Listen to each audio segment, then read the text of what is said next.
My name is Todd, and I'm going to go over with you the first time setup for F750.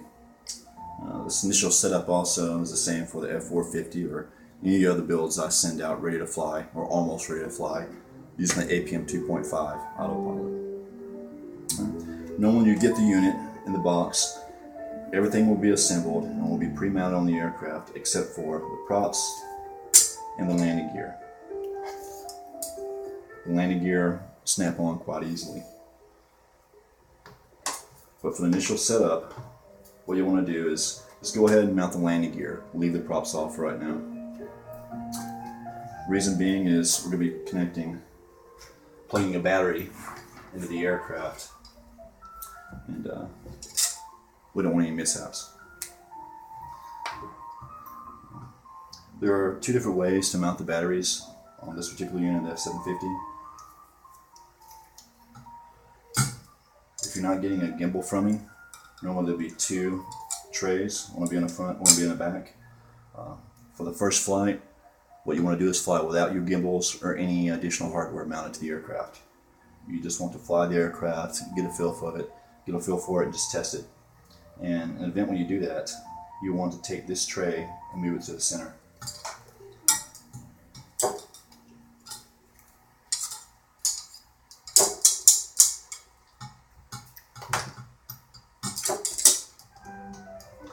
Show you how to do that real quick, so there's no confusion.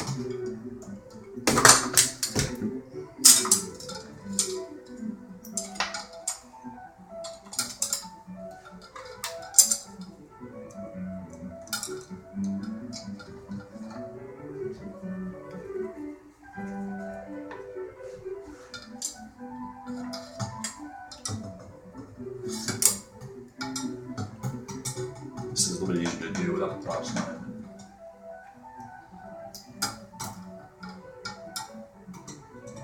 A little bit of force. This thing's holding pretty well.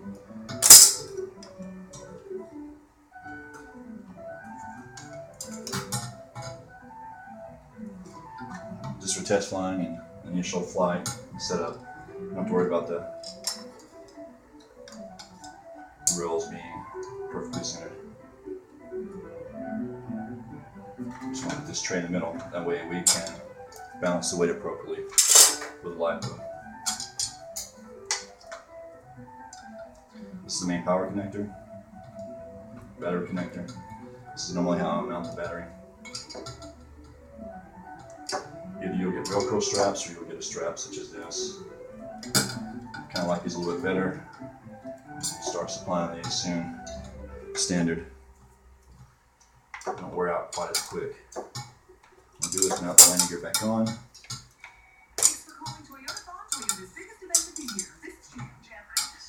Again, when you mount these landing gear, don't push the legs on to the tubes. Hold the tube, push them together.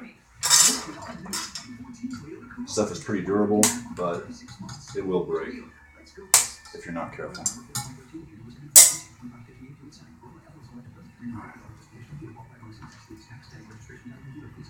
Now,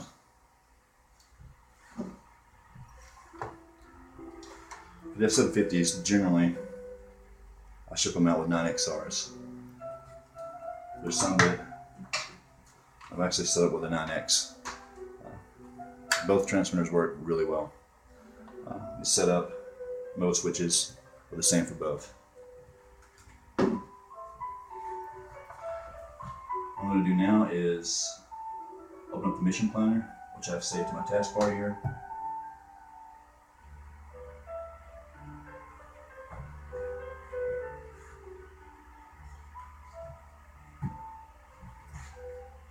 All right. With every one of these I sell, I'll sell them. I include wireless telemetry modules with them.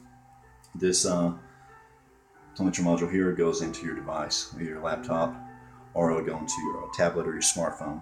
If you're using it on a tablet or smartphone, you'll need this host USB cable, which I include with each unit. Basically, the USB dongle just plugs right in. This then plugs into your device. I'm going to be using a laptop, this particular setup. All you've got to do at this point, once you open up the mission planner, make sure the antenna is screwed on to the telemetry module. Same thing for the aircraft. Before you power these things up, make sure the antennas are screwed on and mounted. If you don't, you can damage the modules because I've turned the power output up on these things from their default settings.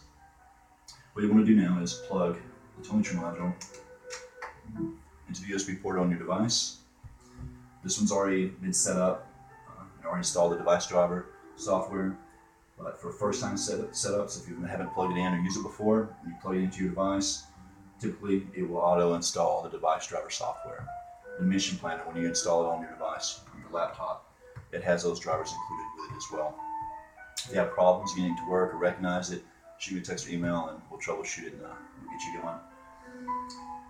This particular telemetry module is set up on COM port number 4. When using wireless telemetry, make sure the baud rate is always set to 57,600. Select the appropriate baud rate. I don't want to go to the aircraft. Again, when you do this, make sure the props aren't mounted. Okay, just for the first time setup. Now we want to turn on a transmitter. You can see here it's not wanting to start up properly because I had the gear switch enabled. On these 9XRs, when I ship them out, I assign the backlight to the gear switch. So there's times such as this when the backlight will go out, flip the gear switch and it turns the backlight on and it stays on. It's handy. What you want to do is power the transmitter on first.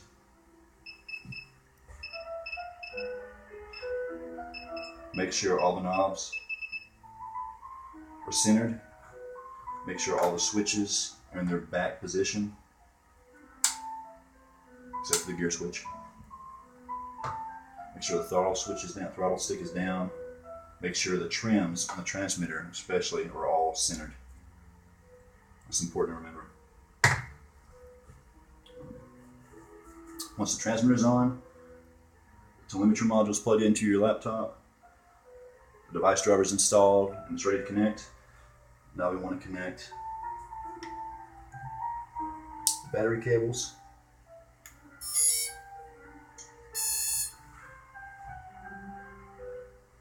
You need to do this, just hold the aircraft down, just to be on the safe side. I haven't had one of these start up by themselves on me in probably 2 years, but you never know. Better be safe than sorry. That's another reason for leaving the props off for the first time setup. Once the aircraft is powered up, what we want to do now is we've selected the COM port number 4, baud rate 57,600. We want to hit connect. What you should be seeing is got param. What it is downloading all the parameters and settings from the autopilot. Give it just a few seconds. Now it's all done. You see here the GPS output says no GPS. Give it just a few minutes. No, there we go. Sorry, shut up GPS. Now we got a 3D fix. It should establish a 3D fix pretty quick, usually within a minute. If you're indoors, especially if you've got a metal roof, it could take several minutes. We've already got a 3D fix here, so it's showing the location, shows the motors are disarmed, shows us in stabilized mode. Move the aircraft around a little bit. You see the HUD display move. Twist it. You should see the bearing moving. You should also see the aircraft moving in relation on the maps. Now what we want to do, go to initial setup. One of the primary reasons for us doing this like this is we're giving the aircraft, the sensors and the autopilot time to readjust to the changing environment. I ship these things all over the place. I'm in Alabama, Florence, Alabama. I ship one to Seattle, Washington. The magnetic declination changes. Barometric pressures change quite drastically when you increase and decrease elevations. We want to give it some time to readjust. All right. Let's go to the mandatory hardware on the initial setup. What we want to do is just double check all the settings. All right, go to frame type. Make sure that it's set to quad and set to X configuration. Compass should be enabled. Auto declination should be enabled. The degree heading, the magnetic declination here is negative 1.50. All right. If it still has that declination, same declination when you get it, you need to give some more time to adjust to reset the declination for your location. It may take a flight or two. Sometimes it takes just a few minutes, but you should fly it a couple of times. Give it time to adjust before you try any of the other modes. That's set. Excel calibration has already been done for you. Everything has already been done for you. We're just double checking all the settings. All right? The radio calibration, transmitter's powered. What you should see, just move the stick around a little bit. You should see some output on the bar graphs here. Don't do it with a throttle stick because you could arm the motors and you'd have an accident. But we just want to make sure, give the roll and the ailerons. That roll and the pitch, a little bit of movement, you'll see some output. Flight modes. There's another video that I do with a 9X showing how the flight modes are enabled and how they're set. It's the same thing for the 9XR. Same set of switches. Just for safety's sake, I'm not going to go through the flight modes here because I do have a LiPo plugged into the unit. I do have props on. If I didn't have the props on, I would go through all the controls on the radio calibration and I would flip through all the modes just to show that everything is set up properly. But look at the modes, make sure it starts off with auto, stabilize, circle, altitude hold, RTL, and loiter. When you check this, when the switches are in their default position, all their upright position, the mode you should be starting out in is stabilize mode. That's important. Make sure when you check this, that it's highlighted on stabilize. Failsafe is already set up for you, so you don't have to worry for that. If it loses radio signal, just go to RTL. It's going to come back to where it was initialized at. What I want to do is go back to flight data. Now we've established the 3D fix. We've established that everything is set up properly. We've established the wireless connection. Now we can move to mounting the props. But before we do that, what we want to do is first power down the aircraft, power down the transmitter,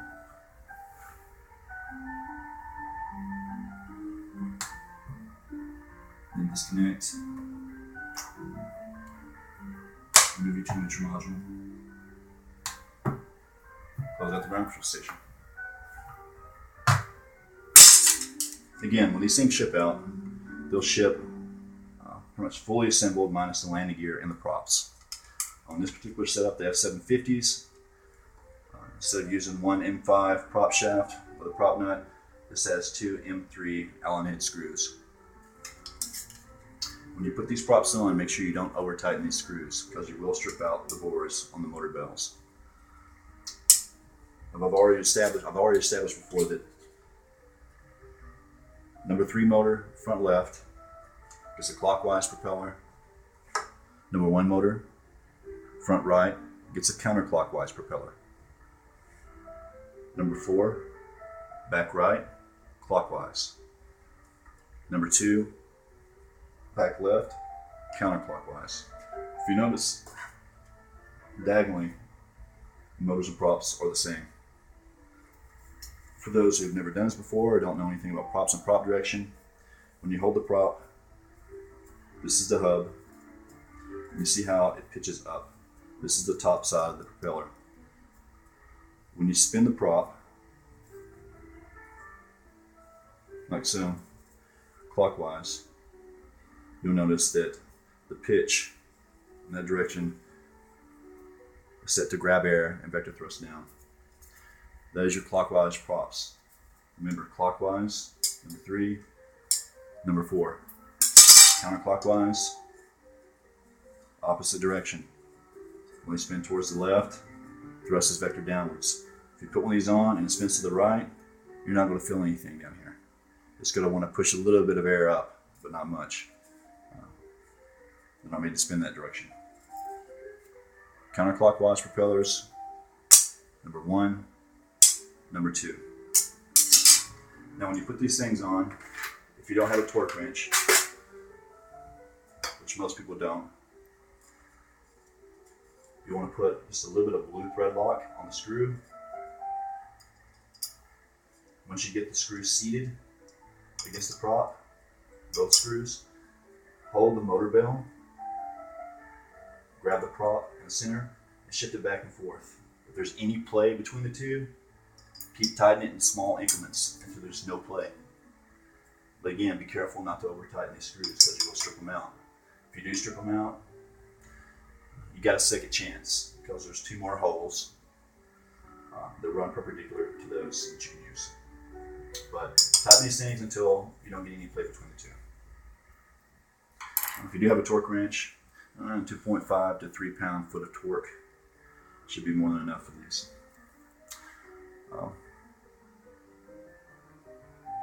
And that's about it for the first time setup. You want to leave this thing connected for a little bit inside when you get it put together. Reason being, again, is to give the autopilot and the sensors time to readjust to a change in location. All right. When you go outside to fly this thing for the first time, do the same thing. Give the barometer, especially here it's around 56, 60 degrees today. When I ship this thing out, it's going to a location to where it's going to be about 40 degrees cooler. So when they go out to fly this thing for the first time, you let it set for a few minutes once they power everything up.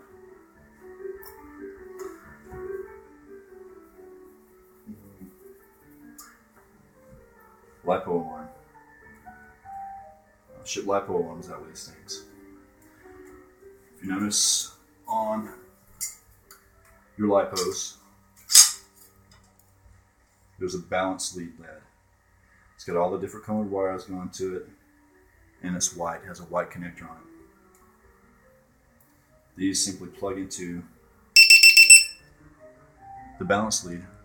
They're great little alarms, and plus they give you a voltage measurement.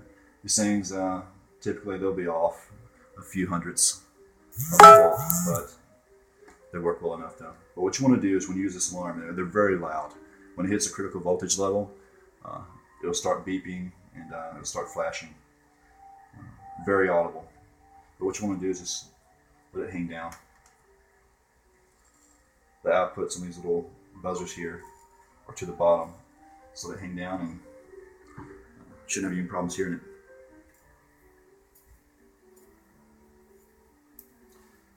And with these alarms, it doesn't matter how you plug them up, you're not going to short them out. So don't be afraid to plug it up the wrong way.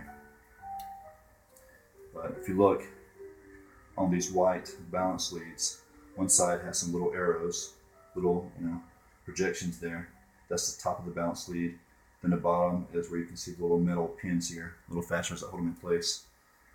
What you want to do with this LiPo alarm is this left side here. Plug it in like so.